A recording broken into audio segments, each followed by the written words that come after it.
I'm Rob O'Malley. And I'm Rachel Klein. We're joining you from the Dialogue on Science, Ethics, and Religion, or DoSER for short, a program of the American Association for the Advancement of Science.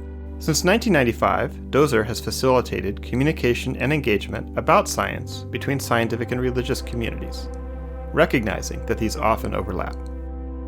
This is the last of our 4-part series on science engagement with faith communities. In Part 3, we talked about best practices. Today, we'll discuss meeting people where they are and give some examples of practicing scientists doing just that. When planning your engagement, think beyond the circles of people you normally interact with. For example, although there's nothing wrong with giving an evening science lecture on a university campus, you should recognize that not everyone feels welcome in that setting, and not everyone has the time or means to attend. Also, the people that would come are probably already interested in what you have to say.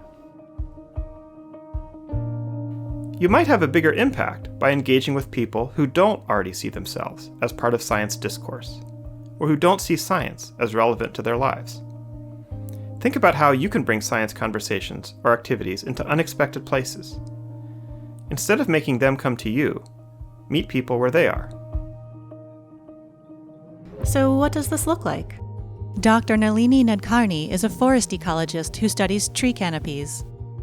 Although not religious herself, she studied how trees are discussed in religious texts, and now gives guest sermons and has dialogues with faith communities on the importance of trees in their sacred writings.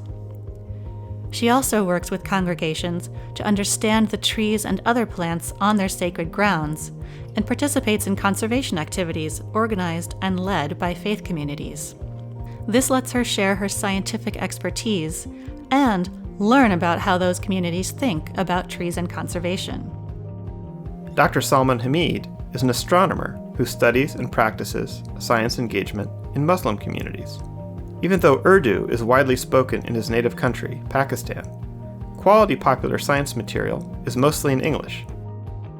Dr. Hamid and colleagues create online videos in Urdu that cover both general science and astronomy. जब हम कायनात में देखते हैं तो हमें ये पता है कि जो कहकशाएं हैं वो एक दूसरे से दूर होती चली जा रही हैं. He also regularly participates in science talks at coffee shops and other informal public settings in Pakistan.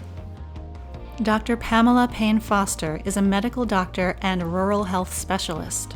In partnership with pastors and other church leaders, she's created and tested workshop modules to help reduce stigma and improve discourse about HIV and AIDS in Black churches and other faith communities. Dr. Annette Lee is an astronomer and artist who is part of both the Ojibwe and Dakota Lakota communities.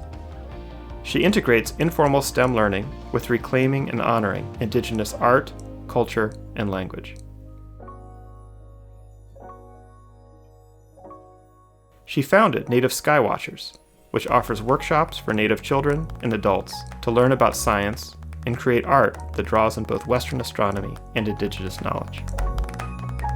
Institutions can also meet people where they are. The Hall of Human Origins at the National Museum of Natural History has a traveling exhibit that asks, what does it mean to be human? They chose that question because anyone, not just scientists, can have an opinion and discuss it. As of 2021, the exhibit has traveled to 19 public libraries and 2 seminaries across the U.S., offering public programming, workshops, and resources for educators.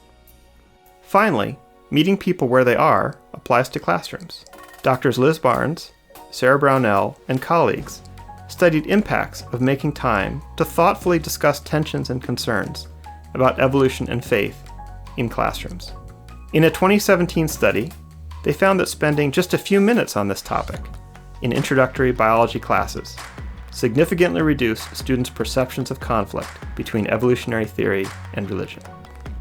These are just a few examples of scientists practicing inclusive science engagement with faith communities. There are many ways to meet people where they are. Figure out what works for you. This has been the last of our 4-part series on science engagement with faith communities. We hope this series has helped you think about inclusive science engagement. You can find more information about our program and free resources at AAAS.org/DOSER or science-religion-dialogue.org, including profiles of some of the scientists we mentioned today. You can find us on Twitter at AAAS_DoSER or on Facebook at AAAS.DoSER. We would love to hear feedback about this series and about your engagement with faith communities about science. Thank you for joining us.